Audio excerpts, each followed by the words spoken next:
Yo, selamat datang di channel baru. Belum kita mulai, langkah baiknya Anda mendukung saya dengan cara subscribe channel ini agar saya lebih bersemangat dan tak putus asa dalam membuat konten. Pada kesempatan kali ini, saya akan melanjutkan alur cerita light novel dan Ken Desita volume 5 part 9. Tanpa berlama-lama, langsung saja kita mulai.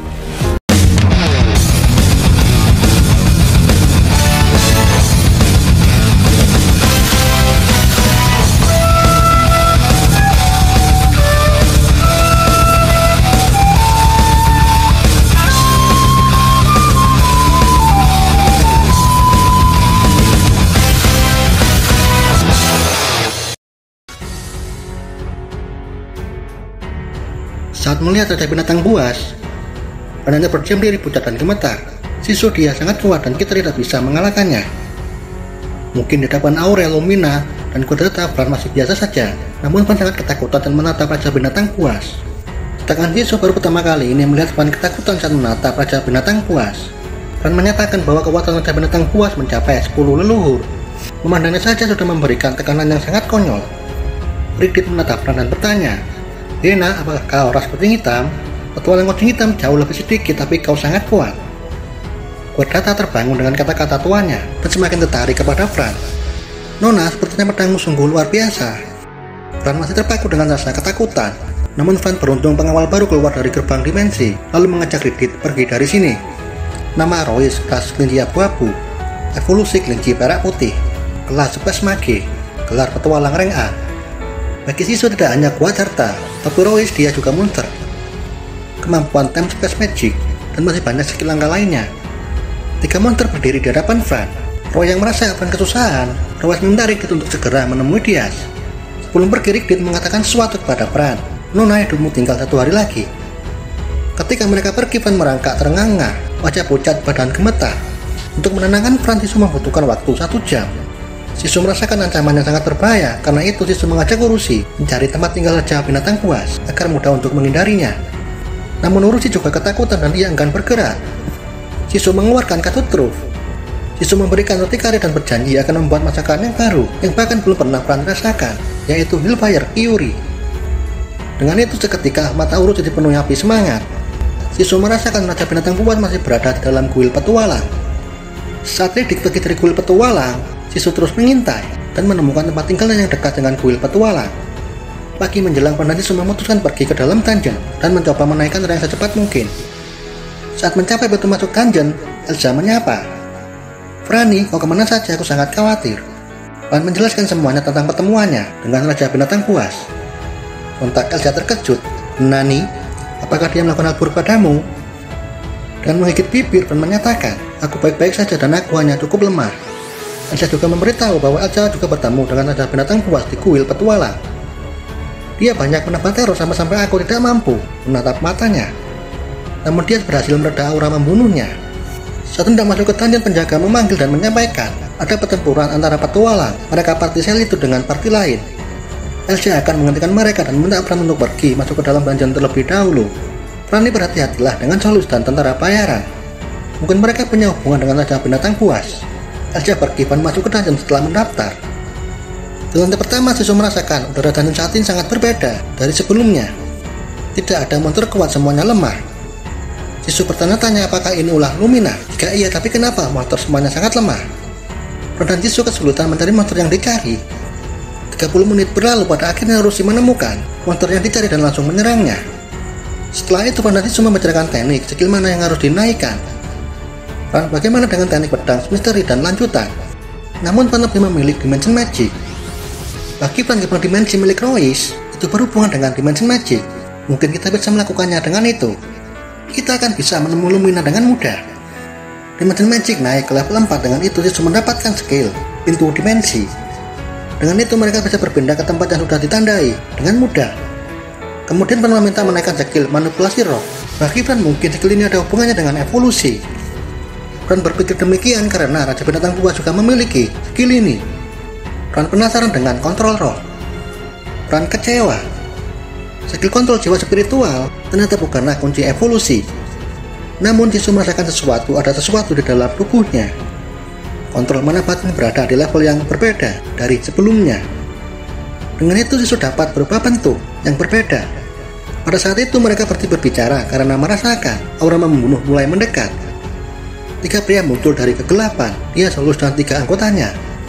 Ran menatap dengan kaget sebutan Solus sudah lebih kuat dari sebelumnya. Dan pria satunya lebih mirip dengan manusia iblis yang berbantai di kota Bulbala. Dan satunya memakai masker saat dibuka. Ran terkejut, dia Shelly itu bangsa Madrasah yang pernah mengajak Ran menikah saat baru sampai di kota Ulumut. Sisu menatap pedang yang dipegang Solus yang memiliki sebuah mata. Sisu bertanya-tanya ada apa dengan pedang itu. Sisu tidak dapat mengidentifikasinya.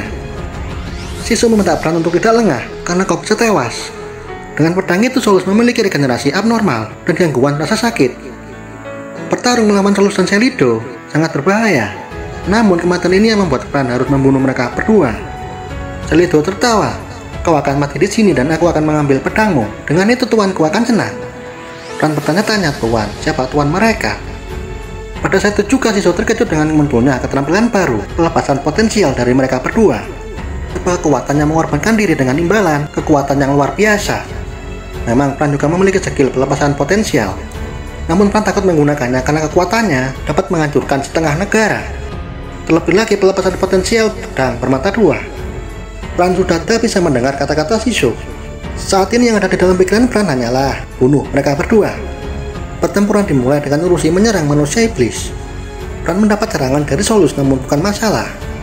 Ran juga memiliki skill regenerasi abnormal. Selido mengambil cara yang berbeda dengan mengambil titik buta lalu melancarkan tebasan rantai ular. Ran menerima goresan yang disertai racun. Sebuah pedangnya bergerak seperti cambuk. Serangan Solus semakin liar saat melihat darah Ran menetes. Serangan liar Solus membuat Ran melihat sebagai celah. Ran menghindari serangan Solus dan menebas lehernya dan menciptakan sebuah goresan kepada leher Solus. Ran mengubah pandangannya ke arah Selido.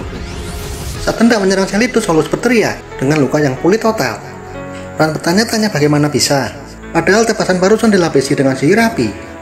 Solus menyerang Ran membalas dengan sihir ledakan api yang menghantam Selido dan Solus sekaligus. Ran melompat mundur dari ledakan dan menyiapkan quick draw. Ran terkejut Solus melompat melewati api tanpa cedera, bahkan bajunya tidak robek sama sekali. Ran terus mencari kelemahannya dan menembakkan sihir, petir, angin, dan tanah. Pada saat yang sama pedang Solus bersinar dan membuat sihir Ran lenyap saat mendekat. Sisu berkata, Ran itu pembatalan sihir. Ran terus menghindari serangan Selido dan Solus, lalu menempatkan Sisu di leher Solus. Namun serangan quick draw milik Ran tidak ada apa-apanya dengan skill peningkatan status Solus. Dengan itu Solus mulai muntah darah karena pedangnya mulai memakan kehidupannya. Begitu juga dengan Ran saat ini Ran terluka, regenerasinya melambat. Ran melancarkan tebasan. Dengan percaya diri Solus menangkap Sisu dengan tangannya. Seranganmu tidak akan mempan terhadapku. Namun sangat mengejutkan, kepercayaan diri berubah ke tidak kemungkinan. Tangan kiri terpotong, leher menyemburkan darah. Ran melanjutkan dengan memotong tangan kanannya dan kedua kakinya, lalu menusuk tepat di jantung Solus. Solus terjatuh dengan kata-kata terakhirnya, ini tidak mungkin aku dikalahkan. Ran tidak peduli dengan ocehan Solus lalu menatap ke arah Selido. Selido mengangkat pedangnya dan berteriak, apa yang kau lakukan pada Solus? Selido menebaskan pedangnya dan melempar tombak. Menghindari salah satu serangan Selido itu sama saja dengan menerima serangan salah satunya. Namun Ran maju dengan santai. Ran menyerang Selido seperti apa yang dilakukan kepada Solus. Selido tidak percaya bagaimana ini bisa terjadi. Selido tewas dan Ran pun terjatuh. Namun pada saat yang sama pedang Sisu bersinar berwarna hijau dengan sendirinya. Hal ini juga terjadi di Bulbala dan Pulau Langit saat Ran mendekati kematian. Dengan kemenangan ini Ran mendapat gelar baru dan skill baru. Gelar Raja Pedang, skill, kemampuan untuk menilai pedang. Dengan Urusi dalam masalah, punya dipukuli tanpa regenerasi.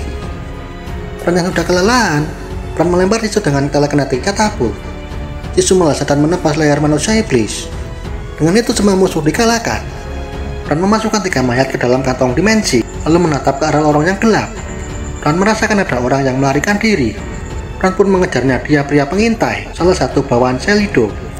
Namun sayangnya pria itu tidak tahu tentang pedangnya menancap di leher mereka dan mengapa Solus terlibat dengan Selido. Namun pria ini tahu Selido dan Solus melayani bangsawan yang gemar mengumpulkan pedang sihir. Ran pun mengikat pria itu dan membawanya ke kuil petualang. Ran memberitahu Dias dengan cepat, Solus sudah kami bunuh dan membawa pria ini. Dia bawaan Selido. Dias terkejut saat melihat manusia iblis. Ran apa dia benar manusia dan pedang apa di leher mereka? dan tidak tahu tentang pedang itu. Menurut Jisoo itu adalah pedang yang menyegel sesuatu, dan mungkin itu yang membuat Solus bergerak sangat liar. Dia meminta Fran agar menyerahkan mayat ini kepada dirinya, dan biar Guil yang mengurusnya. Dengan itu tugas terpenuhi. Fran pun naik ke rank C. Fran berteriak dengan mengangkat tinjunya. Dia memanggil petugas untuk menyiapkan dokumen, fakta bahwa Fran berada di bawah pelindungan Guil Ulumut. Fran masih penasaran dengan gadis kucing hitam 50 tahun yang lalu. Dan kita lanjut di video selanjutnya. Terima kasih sudah menonton.